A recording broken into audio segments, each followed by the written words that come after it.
Отырар ауданы Шәудір елді мекенінде тұрғыны Шірімбеков Файзулла Серікбайұлы ақпанның 2-3-іне қараған түні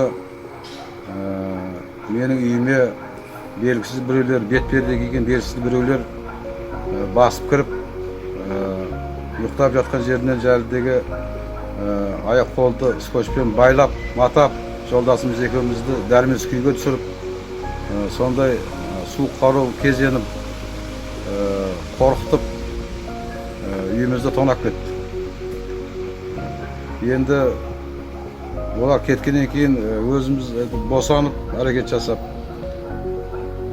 дүзекке хабарламай бердім.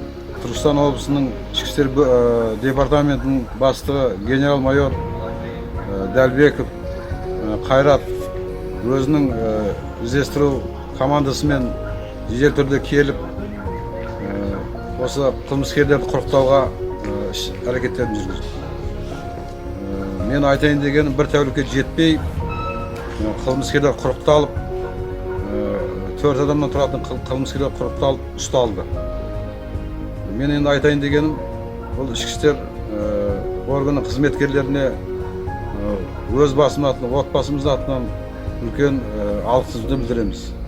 Енді сондай жағдайда үлкен үрей туып, моральды, физикалық қатты күйзелісте болатын жағдайда ішкі істер қызметкерлерінің адамдар қасымызда болып, сөзбен, ықыласпен үлкен жәрдем көрсетті.